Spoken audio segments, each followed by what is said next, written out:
오늘 설명드릴 내용은 뭐 다양하게 여러 가지 그 AI를 적용하는 기술들이 있는데 그 중에 어드밴스드 플래닝 앤 스케줄링이라고 이야기하는 토픽에 대한 부분, 그리고 마지막에 잠깐 이미지 어노멀리 디텍션을 그 품질 관리에 적용하는 기술에 대해서 소개를 좀 해드리겠습니다. 내용은 이렇게 설명을 드릴 거고요. 개요 이런 것들 앞에 조현수 본부장님께서 워낙 APS 관련되는 내용들을 잘 설명을 해주셨어요. 그래서 생산 계획하고 스케줄링하고 하는 내용이고, 이걸 적용했을 때 어떤 효과들이 있는지 뭐 이런 내용들 이미 다 잘 설명을 해주셔서 간단히 넘어가겠습니다. 그래서 APS라는 거는 일단 요구사항을 분석하고, 뭐 다른 것도 마찬가지겠지만 현재 상황을 진단하고 이런 것들이 필요하고요. 그 다음에 AI를 적용하기 위해서는 기본적으로 데이터를 수집을 해야 되고, 이 데이터를 수집한다고 해서 그냥 쓸 수 있는 게 아니고 AI 모델이 잘 활용할 수 있도록 어느 정도 전처리가 필요하고요. 이건 거의 모든 과정에서 기본적으로 들어가게 됩니다. 그리고 이번에 설명드릴 내용들에서 핵심적인 부분은 모델을 설계 개발하고, 이 내용에서 수요 예측 모델 개발하고 검증하는 부분, 최적화 모델을 만들어서 적용하고 AI 모델을 구현하고 실제 통합해서 현장에서 쓸 수 있도록 만들어주는 이런 내용들에 해당하게 됩니다. 여러 가지 적용 사례들이 꽤 있는데 자세한 내용들이 잘 안 나와 있고, 여기 아마 앞에 설명하실 때 요 단어가 나왔을 텐데요.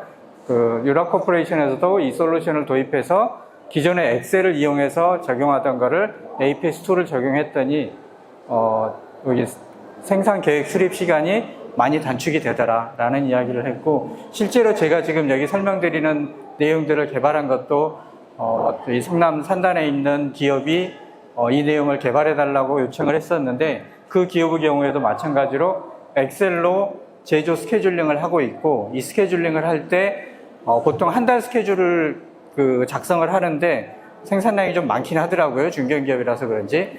그거 스케줄링 하는데 이것만 전문적으로 하는 사람이 보통 하루씩 걸린다고 합니다.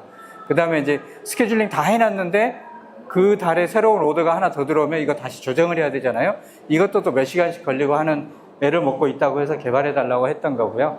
그래서 이만큼 효과가 많고, 엑셀로 관리하던 거에 비해서 자동으로 관리하게 되니까 기존에 5개월 단위 관리하던 걸 24개월까지 관리할 수 있게 되었고, 뭐 등등 여러 가지가 있고 이야기가 있는데 자세한 내용들이 나온 건 많지는 않습니다. 그래서 쭉쭉쭉 생략하고요. 뒤에 내용이 많아서 넘어가겠습니다. 일반적으로 APS 데이터 유형들은 이제 아주 전형적으로 잘 돼 있는 데이터를 예시를 들어드린 거고, 앞에 마찬가지로 이것도 조현수 본부장님께서 이러이런 내용들을 사용한다라는 걸 설명해 주셨으니까 그냥 참고로만 하시고요. 여기까지 그냥 쭉 넘어가겠습니다.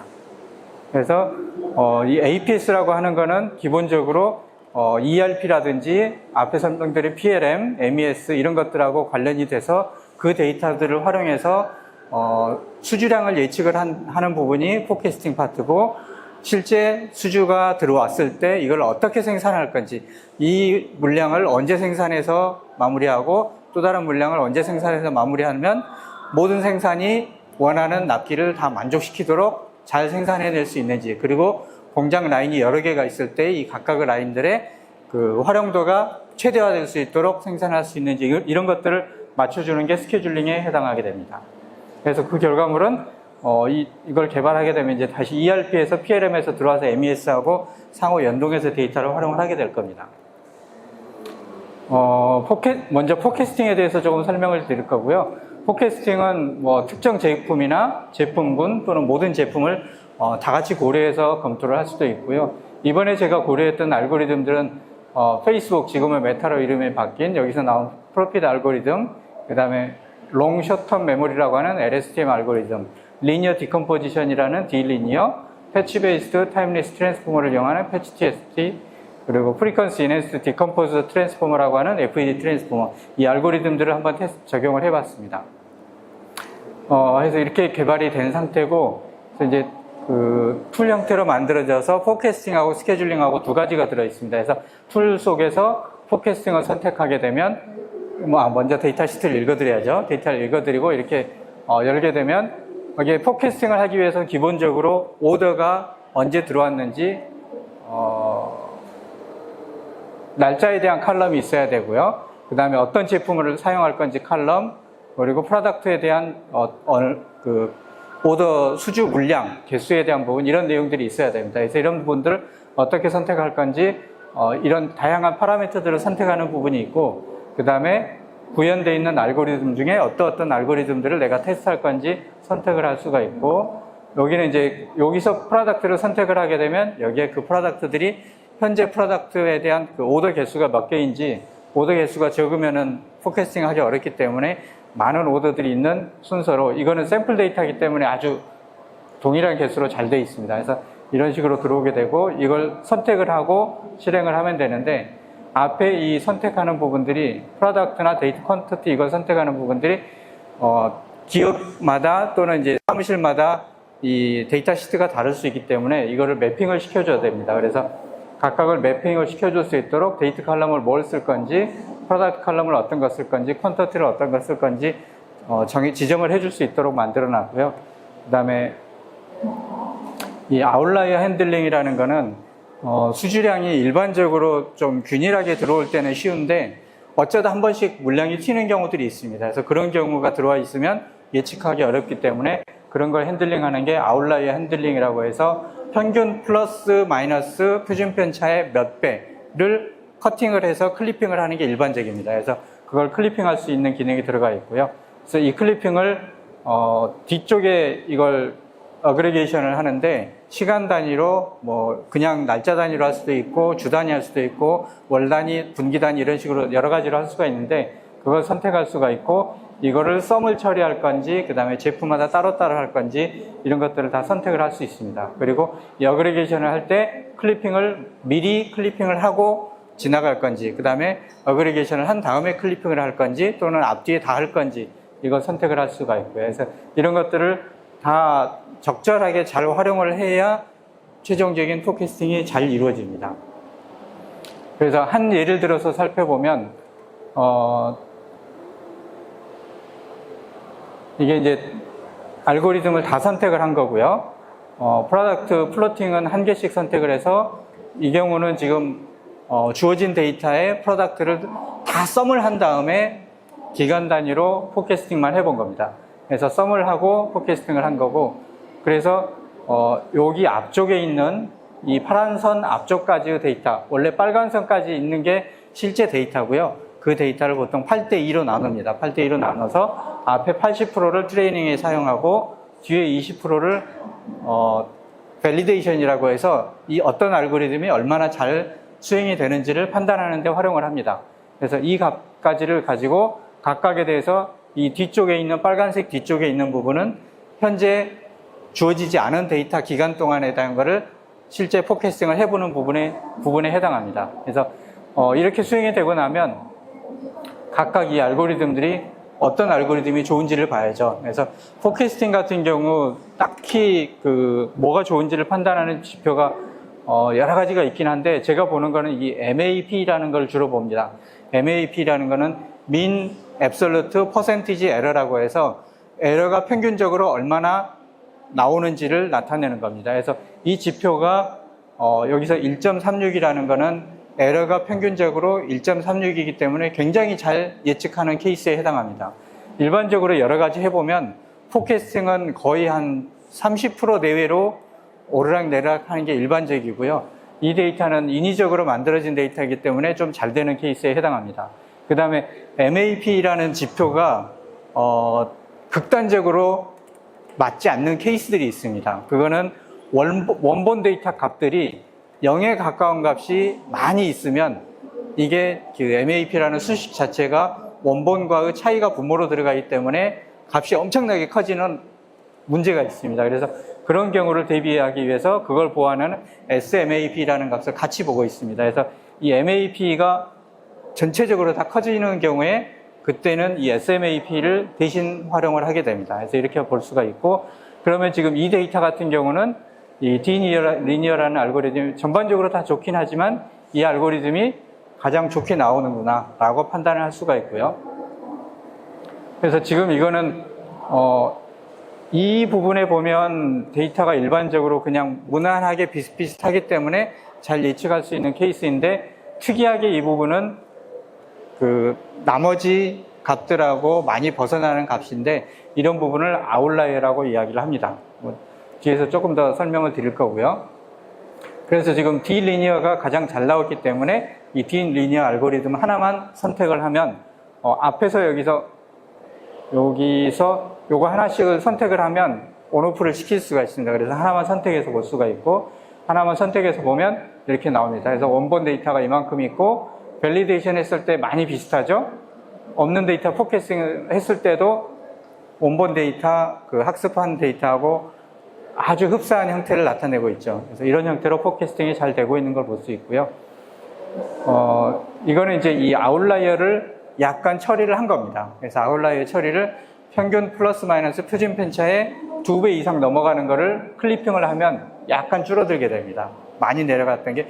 이 케이스는 여기가 그 특이하게 낮게 나온 이유는 이거를 위클리든 먼슬리든 합치다 보면 시작하는 데이터가 이 한 주 데이터가 안 되고 하루나 이틀만 걸쳐 있는 경우들이 있습니다. 이런 경우에 이렇게 주로 아웃라이어가 나오기도 하고 실제 아웃라이어 데이터들이 있는 경우도 있는데 이 데이터는 그런 케이스였고요. 첫 주가 일주일이 다 안 되는 기간이 들어갔기 때문에 굉장히 적게 나온 겁니다. 그래서 이런 경우에 아웃라이어를 이렇게 커팅을 하고 클리핑을 해서 처리를 하면 LSTM이 좀 더 좋게 나왔는데 재밌는 건 이 LSTM은 그 패턴을 잘 따라가지 않고 거의 평균에 가깝게 내주는데도 오차가 적게 나오는 그런 문제가 있습니다. 그래서 이거는 아주 그 평이한 데이터일 때는 LSTM이 잘 맞출 수도 있는데 운이 좋은 케이스고요.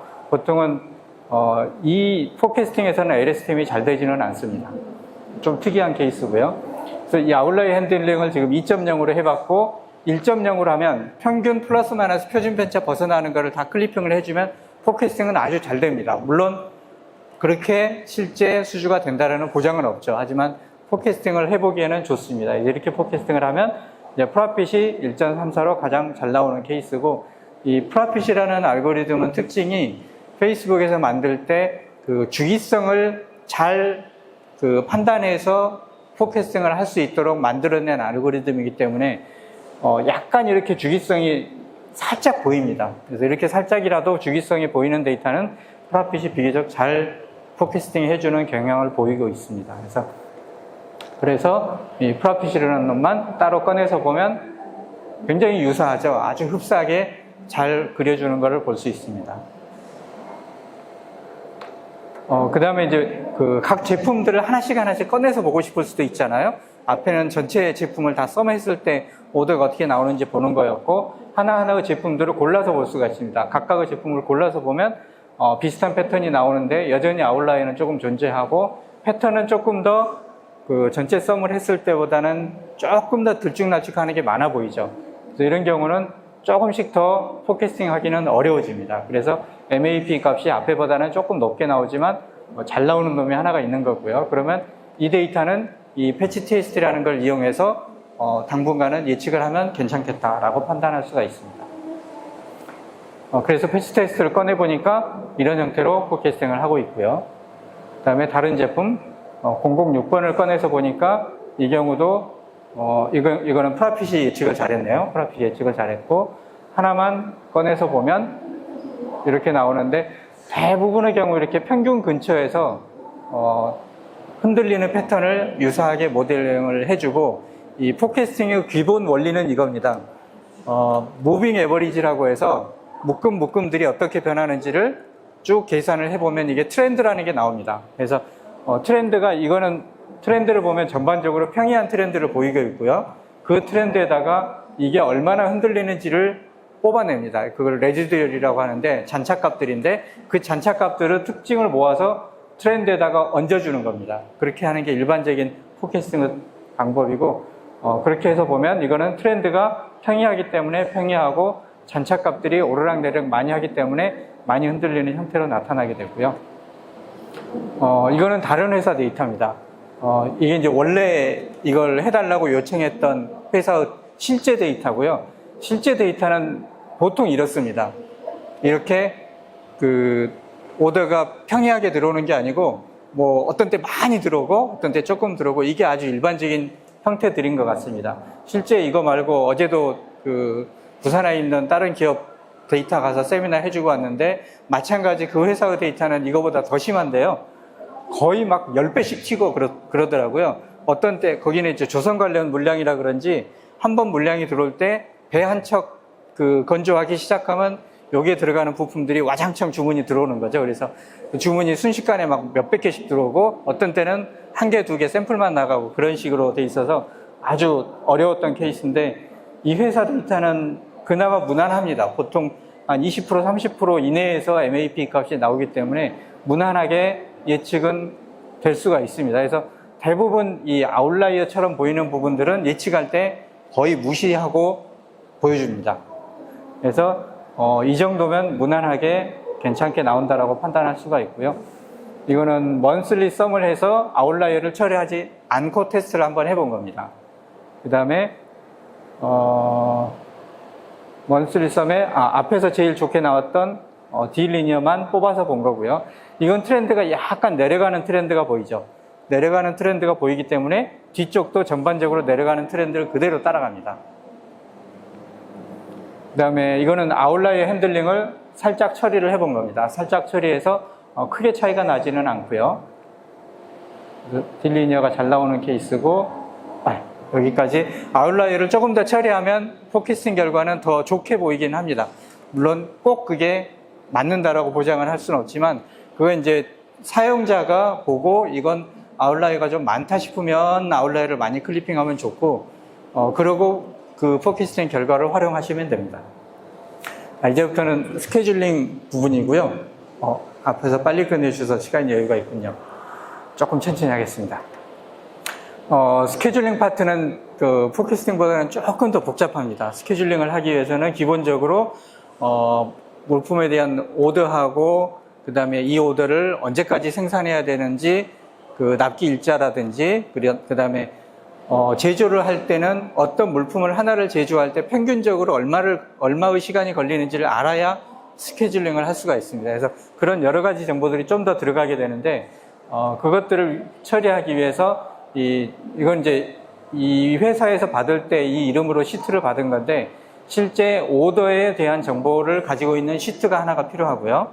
그 다음에 이 어떤 제품들을 제조를 할 텐데 그러면 각 제품별로 제조 시간이 평균적으로 얼마나 걸리는지를 정보를 가지고 있어야 됩니다. 그래서 그 정보를 가지고 있는 시트가 하나가 또 있어야 됩니다. 그래서 제품 모델에 대한 시트가 있어야 되고 그 다음에 이게 생산 공장마다 다를 수 있지만 일반적으로 휴일은 다 쉬어야 되잖아요. 그래서 쉬는 날은 다 빼고 처리를 해줘야 되기 때문에 휴일에 대한 정보가 들어가 있어야 됩니다. 그래서 법정 공휴일뿐만 아니라 회사 자체 공휴일들이 있을 수 있기 때문에 그런 날짜들을 포함하고 있는 시트가 하나가 들어갑니다. 그래서 원하는 시트들을 맞춰서 선택을 할 수가 있고 선택을 하고 나면 각각에 대해서 이제 작업 지시 번호는 실제 각각 오더에 해당하는 그 보유 정보를 가지고 있는 항이 하나가 필요합니다. 그래서 그 항을 하나 선택하고 그 다음에 제품 모델에 대한 항목, 그 다음에 계획량이 몇 개인지 이 프라이어리티는 생산 도중에 좀 이거는 빨리 생산해 줬으면 좋겠다 하는 요구사항이 있을 수 있기 때문에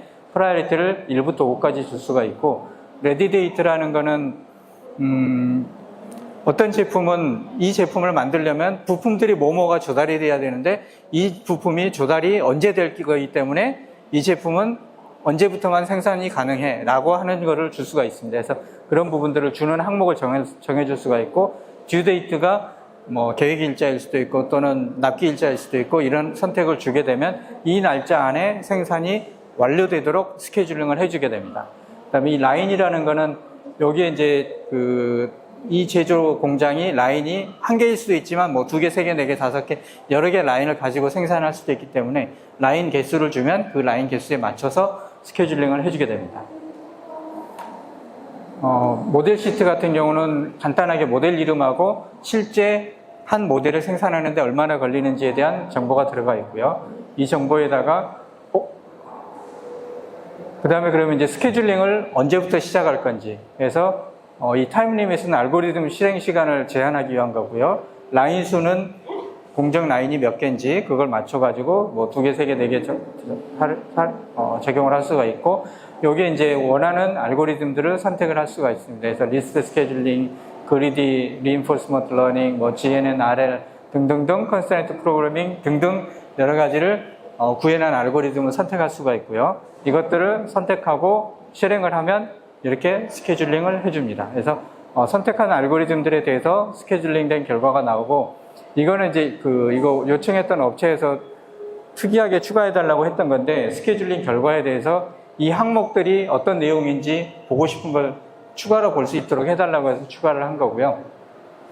여기 첫 번째 보이는 리스크 스케줄링은 굉장히 심플하게 그냥 순서대로 갖다 넣는 스케줄링을 하기 때문에 초기에 아주 심플하게 대충 어떻게 되는지 판단하기 위한 베이스라인에 해당하는 모델입니다. 그래서 이걸 가지고 판단을 해보면 대충 이 정도 되고 그러면 이 물량만 잘 쪼개가지고 넣으면 이쯤에 끝날 수 있겠네 라고 대략적인 판단을 할 수 있는 알고리즘이고요. 그래서 이렇게 스케줄링을 하면 여기 이제 9월 초에 생산이 완료가 될 수 있다는 겁니다. 그래서 8월 1일부터 생산 계획을 했을 때 9월 초까지 넘어갈 수 있는데 이 정보를 보면 요만큼 잘라서 여기다 넣으면 대충 8월 한 26, 7일이면 끝나겠네 라고 볼 수 있겠죠. 그래서 이렇게 그냥 베이스라인 판단용이고 지금까지 제가 여러 가지 테스트 해보면 대체로 이 컨스트레인트 프로그래밍이라는 놈이 결과가 잘 나옵니다. 그래서 이놈이 거의 최적해를 내고 있는데 이놈 같은 경우에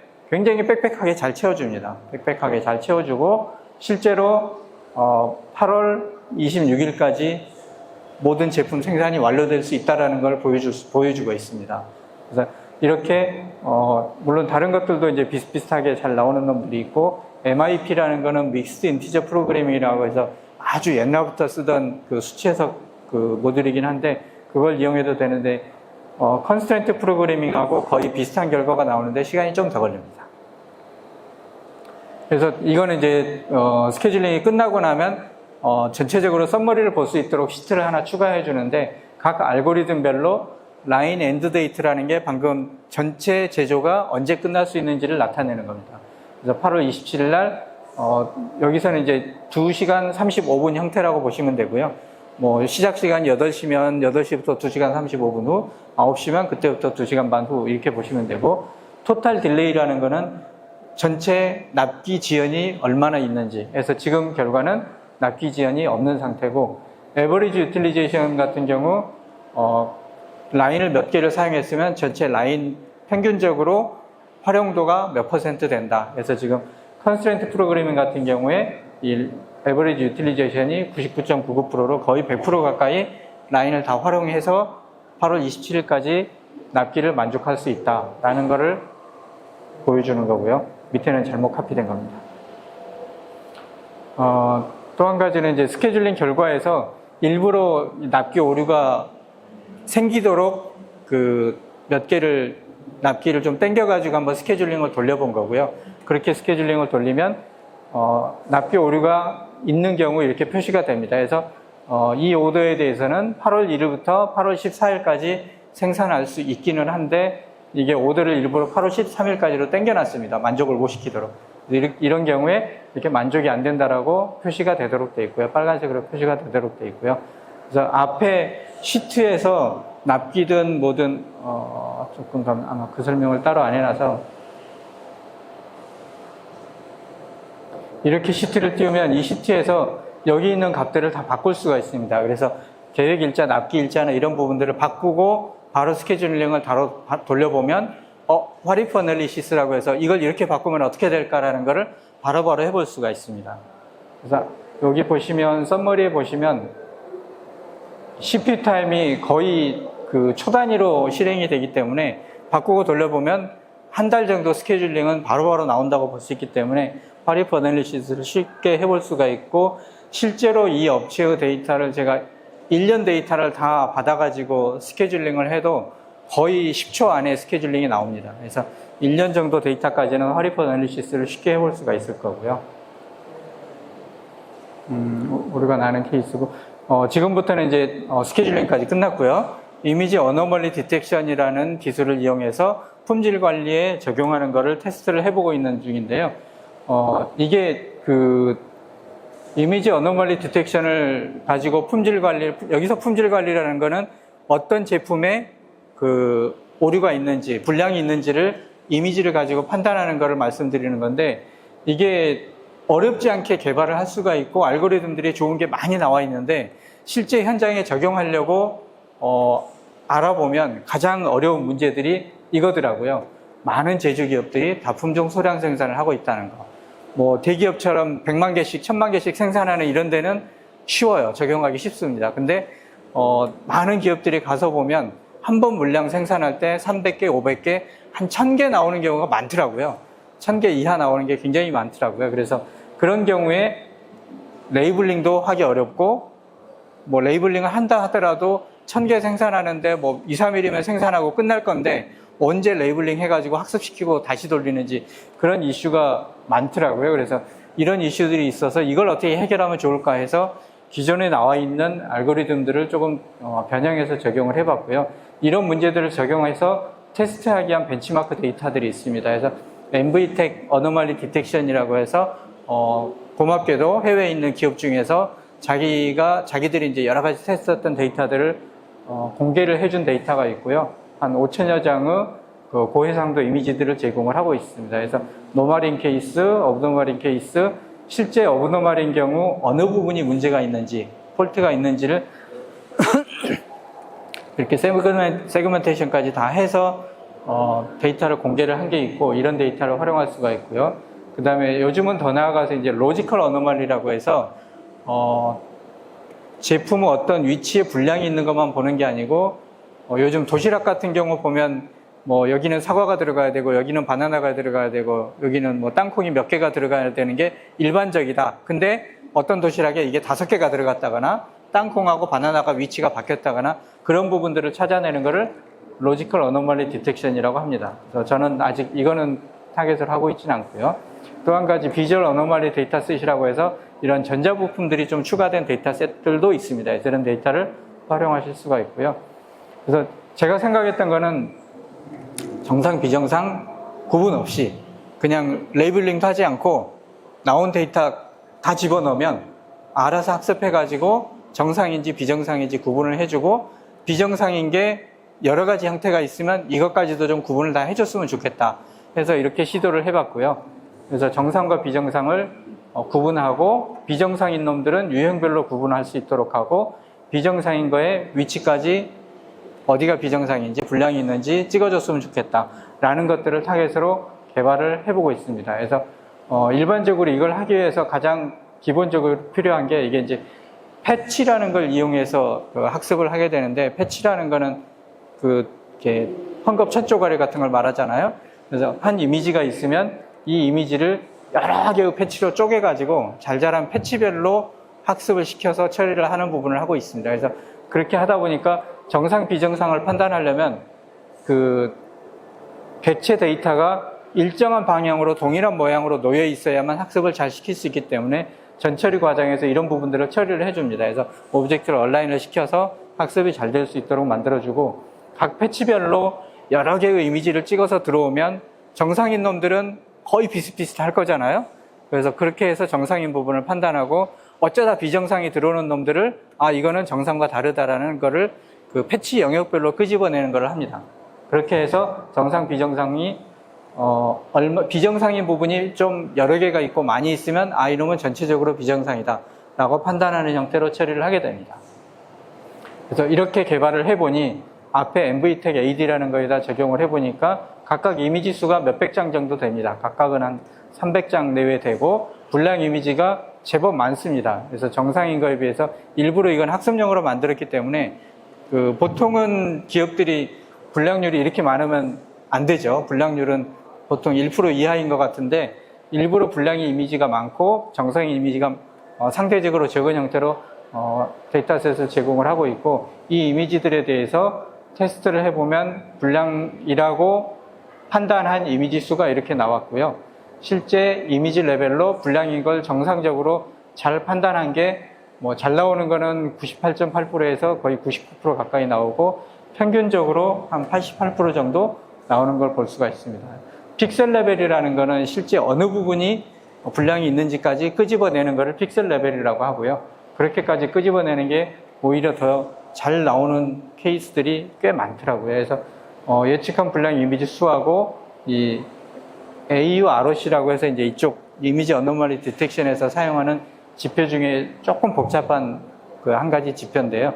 어쨌거나 100에 가까울수록 좋습니다. 그래서 흔히 말하는 그냥 정확도의 개념이라고 보시면 되고요.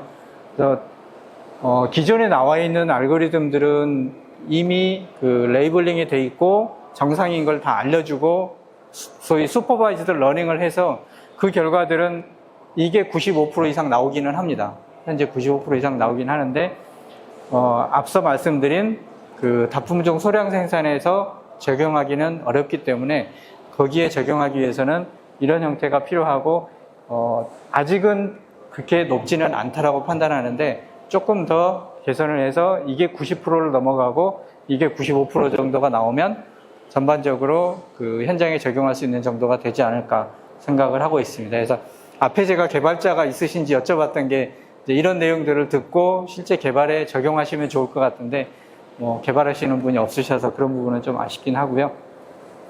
지금까지 어드밴스드 플래닝 앤 스케줄링의 실제 개발 케이스 그리고 기업 데이터들을 적용했을 때 어떻게 나오는지 사례들에 대해서 설명을 좀 드렸고 마지막에 이미지 어노멀리 디텍션을 그 품질 관리에 적용하는 연구 개발 사례에 대해서 한 가지를 추가로 설명을 드리겠습니다. 그래서 저희가 타겟을 한 거는 fully unsupervised learning 형태로 레이블링도 하지 않고 정답 없이 그냥 분량을 찾아낼 수 있도록 해보겠다라는 타겟팅을 했던 겁니다. 네, 감사합니다. 네.